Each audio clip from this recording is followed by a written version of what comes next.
So last year, Jon Glassberg and I went up to Mount Evans. And Mount Evans is a really unique area in the sense that you can drive to 14,000 feet.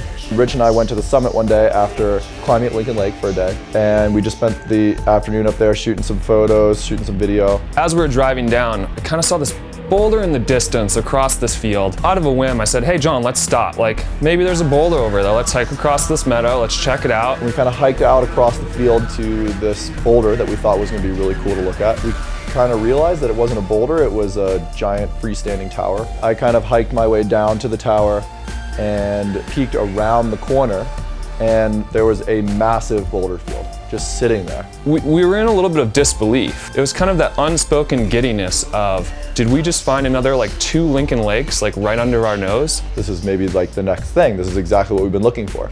We spent the remaining part of the season, which at that point was only 5 days worth before the road closed, at that boulder field.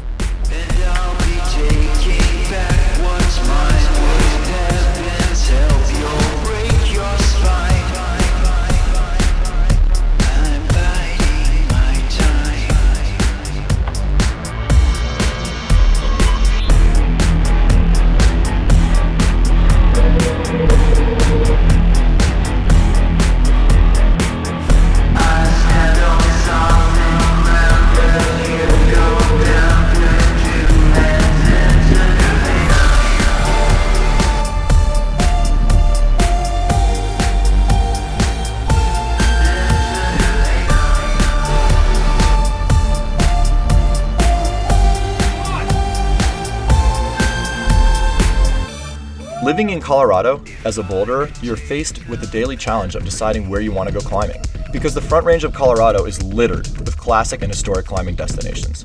We've got Rocky Mountain National Park, Guanella Pass, Mount Evans, the list just goes on and on and on. Alpine season begins when the summer weather rolls in and the boulderers head into the mountains to escape the heat. The proximity of Mount Evans to Denver and Boulder provides us with world-class destinations that are an easy day trip. The drive, the hike, the development process all make the alpine bouldering lifestyle a serious commitment, even though it's close to home and pretty safe. The drive to Mount Evans from the Front Range is less than 2 hours, and as you head up through Clear Creek, you pass other out-of-season climbing areas along the way. As you travel through Idaho Springs, you get that last bit of civilization before heading up the switchbacks to Mount Evans. The Forest Service provides us with access to such a wild and remote place, and it encourages climbers to get into the alpine and start exploring. Mount Evans is unique in that it's the highest paved road in North America and offers us a really rare opportunity to drive to this elevation in the summer. Switchback after switchback lead you up the mountain, above the tree line, taking you past world-class bouldering destinations on the way to the summit. I've been climbing at Mount Evans for years and never once heard anything about this area, even though it's 20 minutes from the car and a quick hike. I wondered whether this area was kept a secret on purpose or if we had truly made a new discovery. There's several reasons why you might want to keep a place secret. One, you want to hog all the first ascents for yourself because you found it, and that's just kind of human nature. People kind of get fussy sometimes, and like a lot of the mentality of like, this is my crag, I want to keep it secret, kind of just comes from like this old school USA approach that like, I own this, I own that. For one reason or another, you come across secret areas when you're a climber. You can't help it really, and there's a million reasons for it. The most basic one is like, it feels good to have an area to yourself just for a little while. You're afraid of what other people are going to do to it. If I want to have the experience I want to have, which is going up to a pristine problem and trying to figure it out without the aid of tick marks or watching videos of it on the internet or whatever, I need to be the first one there.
secrecy stuff starts happening, you know, somewhere later on, when you start bringing your small subsect of friends or whatever, and they kind of give you the thumbs up, like, wow, this is good, or this place is special, or something like that. Then that starts building, you know, a level of hype. Outside your close circle, you just didn't go blabbing your mouth about Mount Evans is the greatest bouldering area ever, you know, because then you get grief from your buddies when a bunch of randoms showed up the next day. It's quiet. You get to run around and pick plums, you know? I mean, you get to find all of the best lines and just kind of dig it before it becomes an official climbing area.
Discovering a new area in Colorado is extremely rare, especially at Mount Evans, and especially something this good.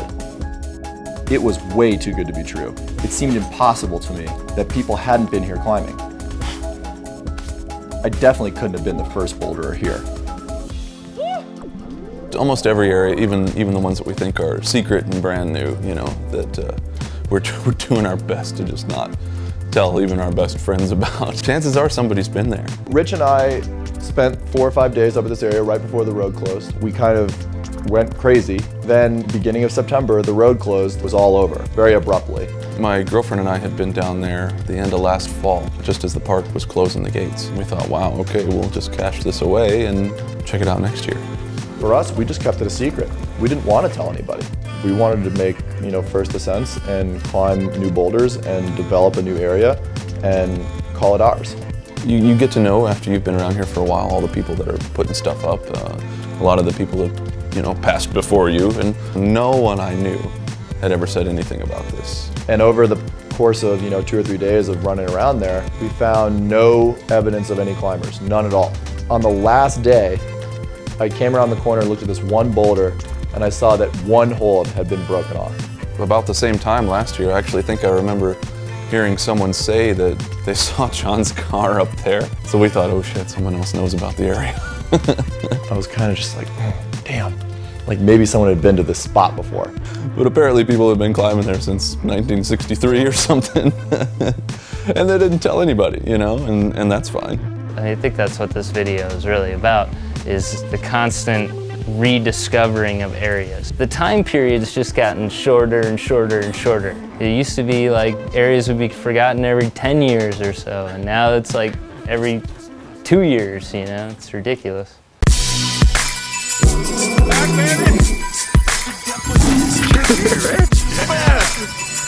Climbing boulders.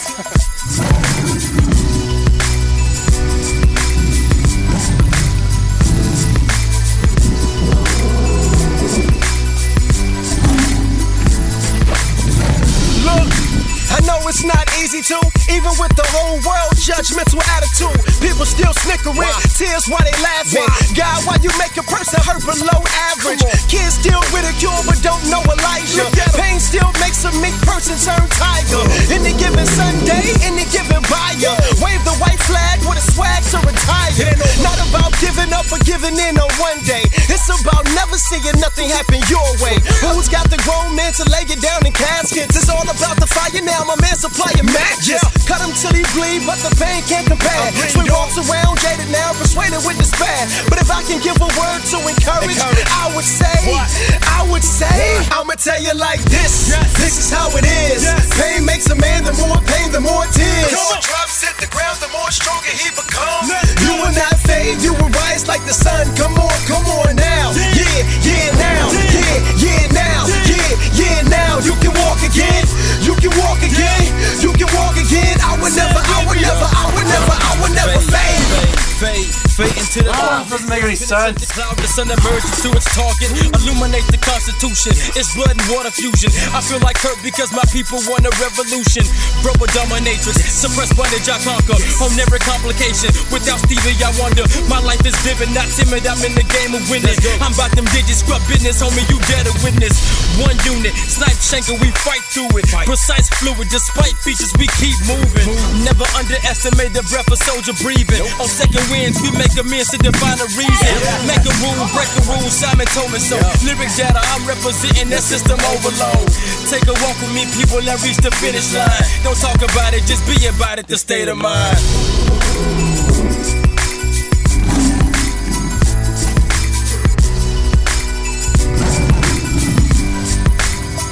I'ma tell you like this. This is how it is. It's not every day you get to go to a new bouldering area like this and put up amazing first ascents. It was not going to be easy to keep this area a secret. I didn't know if I was obligated to tell the climbing community. I didn't know if anybody would even care.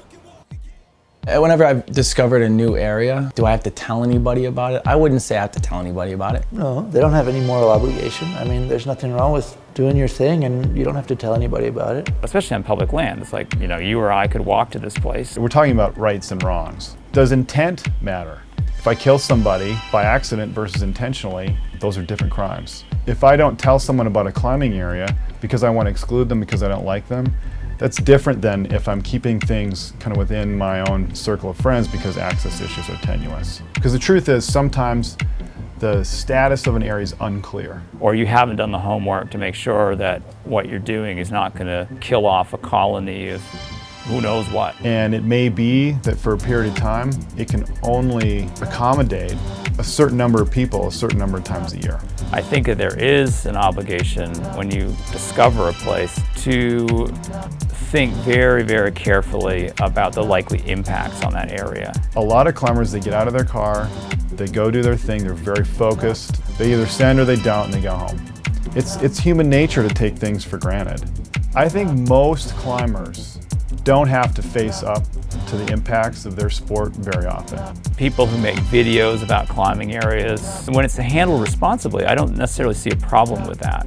With an organization like, say, the Forest Service, they know what's going on. They know what we're doing up there. I believe that they're watching us to see what we're doing, to see if we can police ourselves, to see if we can take care of these areas, and to see what impact we actually are going to make. Yeah, I think it's kind of tricky in this instance. We talked with the forest rangers and they were pretty clear about not including areas above tree line for several reasons. Impact is the biggest alone. Then you throw in, some of the danger aspects, the weather and these sketchy ass talus fields that people are trying to scramble through in the hail. And that's just not something the forest rangers are gonna be all pro about. They're there to protect Mount Evans. They're not there to provide recreation. That is always gonna be secondary.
I started thinking about what has kept people from the abyss all these years.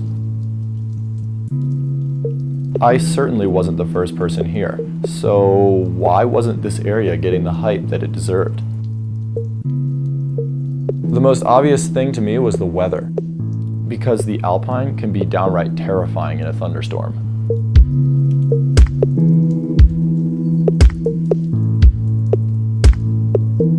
When you see a dark cloud, no matter how tiny it is, you need to leave because the storm's coming in. When I go climbing at home, if it rains, you're like, whatever, we'll like casually walk out. It's like a bubble at home. Out here, it's this whole new like overwhelming experience. If the storm comes through, you need to get out. Like it's an actual dangerous place to be. There's absolutely nothing you can do. There's nowhere you can go to be safe. Granite is super conductive of electricity. The whole ground is granite there. So when the lightning hits, it just spreads throughout all the rock. I was hunkered down in a cave in a tiny ball with my head down, praying that I would survive the next few moments. And we did, but I would like never to be in that situation again. We're out here in the middle of a snowstorm. 1st of July. Happy July. I think it's gonna get wet and it's gonna get dry. Hopefully the time it gets dry, it will still be light. Almost every afternoon you can count on getting stormed on, but it's totally worth it. It's one of the most beautiful places I've climbed.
Lightning's just 50 yards behind us instead of in front. A little less scary. Then it dawned on me that there was more than just physical things like the weather keeping climbers from the abyss. It's the climber's mindset that varies, and everyone has different motivations. I don't agree that the young boulderers are lazy, because they'll hike all the way out to Mount Evans or up to Chaos Canyon. I find that flattering. It makes me think that my generation nailed everything good that was within 10 minutes of the car. The younger generation is kind of like filling in the gaps just to try to get that same experience, but on the less obvious. Bouldering is a very accessible game, and that's like one of the reasons that so many people do it. It's just like it's social, it's fun, it's like so easy to do, and it feels so good. And it's just a completely different experience. Like when you go and spend days, like, I'm going climbing, but you climb for like 20 minutes and you spend the rest of the day like with a wire brush in hand just going to town. When something is fully developed, people are like, damn, this is awesome. But if like they show up to an area and there's 7 problems, they're like, what the fuck, dude? Now I gotta go find lines and I gotta go scrub it down. I did the 7 problems that are here. But if one day they turn on their computer, they open a magazine, and there's an ill fucking area with like 300-400 problems in it, shit, dude. Oh, you built the landings? There's trails here? You pulled off all the loose flakes that are gonna bust off and pop me in the fucking eyeball? Great. If you're in school or working, you don't want to spend the whole day brushing up a boulder. When you can go out kind of whenever you want, you're a lot more likely to hike a little further, to kind of put in the time and effort to clean stuff up. You don't really have to go that far to find new stuff. You just have to maybe look where other people haven't. In my mind, I think it's kind of come from like a maturing thing where I needed a little bit more in climbing, and I think it's an adventurous endeavor. I really like going to new places and finding new things. It feels like I can try my hardest without any kind of preconception of how hard it's supposed to be, or what someone else thought of it. Developing is different for every person. The world is so stagnant and calculated that when I go off in a place that I don't know if there's going to be new boulders or if it's going to be worth coming back to or worth scraping, that's like an adventure for me.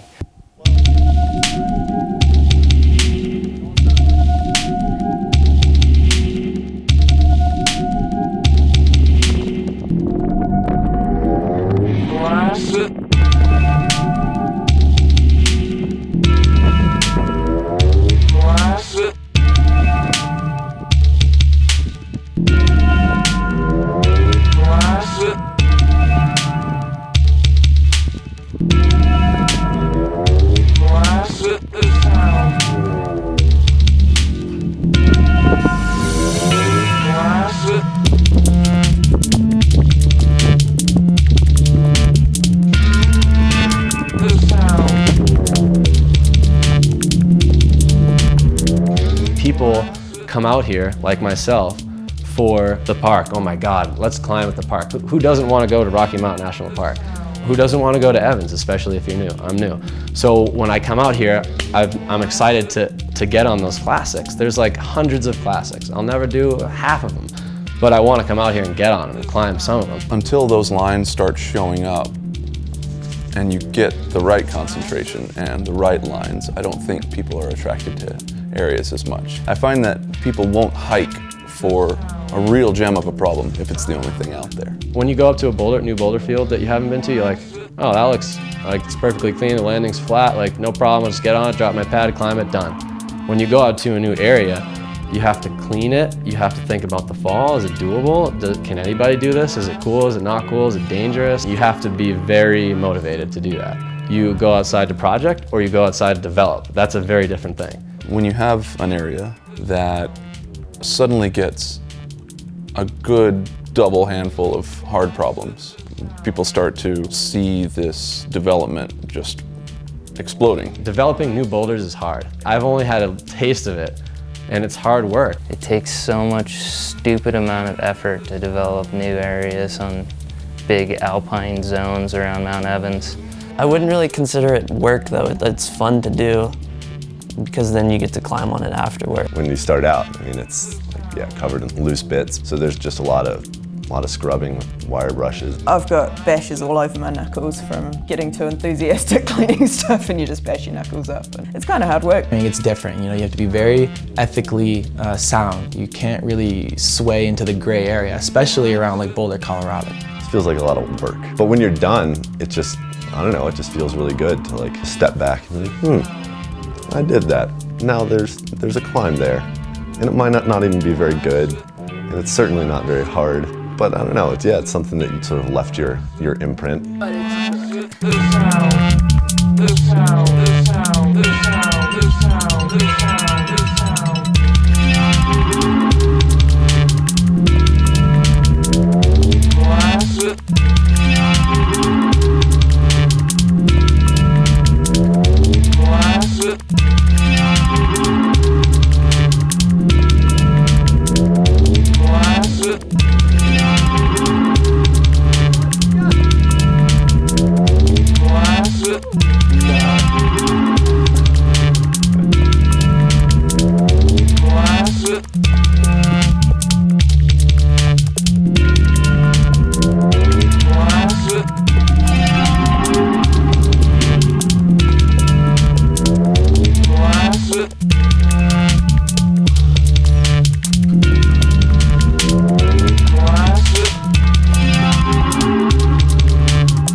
This day and age, it's impossible to keep anything a secret for long, so I started posting photos on Facebook and writing blogs to get people psyched on the area. I wanted everyone to come up there with me, and I had a feeling that word would get out and the community would want to see what we had been up to at the Abyss.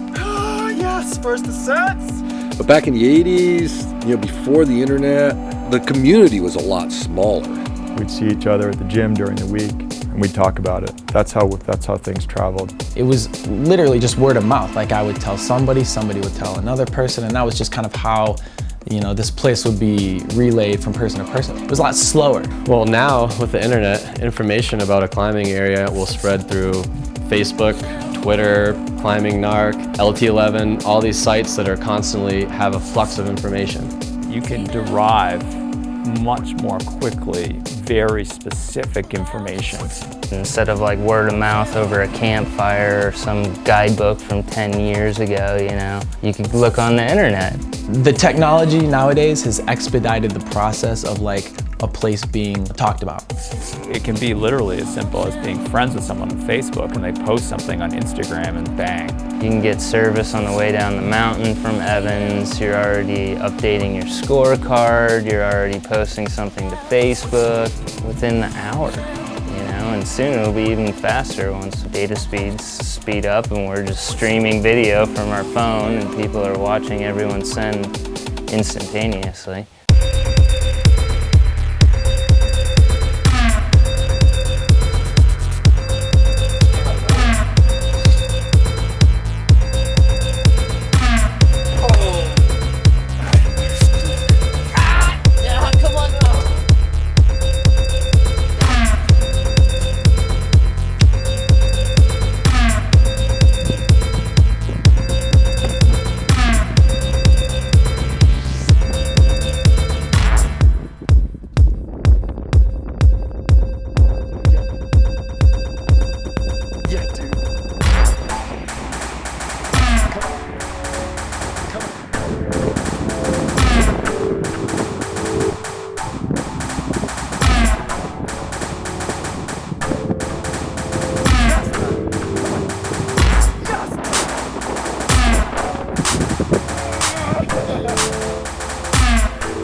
The goal was never to keep the area a secret for too long. It was to share it with the community and let everyone feel that excitement that can only be experienced when developing a new area. The Abyss is a special place, and people needed to know about it. I think to keep an area that's undeveloped to yourself is maybe nice temporarily, but then there becomes a point where you want to share it with folks because that's what's fun. Climbing is a communal thing, you know? It's not just like it's mine. At the same time, there are moments where it's nice to just kind of have it yours for a little while, but then I think that kind of wears out. I've definitely become way more open and public about the areas I discover than I used to because I just got sick of that attitude. I got sick of people being like hurt or feeling like they weren't part of the clique or something like that and they weren't cool enough, and it's just stupid, you know? Like, I just want people to like go rock climbing and have fun. I think it's important to share, rather than kind of keeping it for yourself and you're like, oh, this is fantastic and I'm gonna figure everything out. It's just not realistic. By sharing it with others, I think you have a greater opportunity to unlock the potential of an area. I'm not the best secret keeper about climbing areas. If I find something and I'm psyched on it, and I go to the gym the next day or whatever, and people ask me what I did yesterday, you know, obviously I went climbing because that's like all that I do right now. So they want something more specific, and I'm not gonna tell them what I'm doing. It's more fun to just go out with a group of friends and like share what you're doing.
The Abyss is a climber's playground, and the most impressive line out there wasn't a boulder at all, it was a root.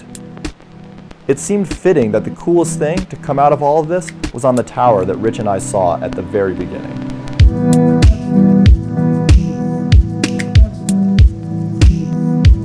Ben Spannuth putting up a sport climb at 13,000 feet was the ultimate way to end the season and leave a lasting contribution to our community. The setting of this route is, it's incredible. Put it on par or maybe even better than the monastery, which is my favorite climbing area. It's overlooking like this gigantic meadow that's 1,000 feet below it. There are a bunch of beautiful lakes and a boulder field below it. It's on this incredible tower that has like a narrow base and a wide top that looks like it's gonna topple over. It's hard to compare to anything that I've done before, but maybe like middle of the road 14. I've never really sport climbed anywhere near that elevation. And it definitely kind of presents its own challenge. Like the first couple days, just walking in to the tower kind of beat me up. There's a peak right above the tower that's at somewhere in the middle 13 range. It's perfect.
Ben's achievement sums it all up, and this was way bigger than us. Sharing the abyss was more rewarding than keeping it a secret, and I wasn't the first person there, but that didn't matter. What's important is contributing something to the community that will last forever. You're a hero. It just stayed off the radar forever. Like, we would always try and like convince people, you know, there's tons of boulders up there, you gotta do some scrubbing and there's some hiking, but it's just as good as the park, but there's nobody there, you know, and we couldn't convince anybody. The park was too hot, you know, everybody was too focused on sending their projects there. We just stayed in isolation for years. Most people just want to go climbing, right? And I get that, like I just want to go climbing too. But, you know, it's important for the world. It's important for the climbing world to add something. This is bigger than you, man, and it's bigger than me. Nobody is gonna remember you in like 100 years. What's more important is that this exists. This is a legacy. There's always a few people out there who do the bulk of the development. 1% of the climbing population does 90% of the development. It's that 1%, they're wired like that. They feel like it's their life's work. It's what they'd rather be doing than anything else.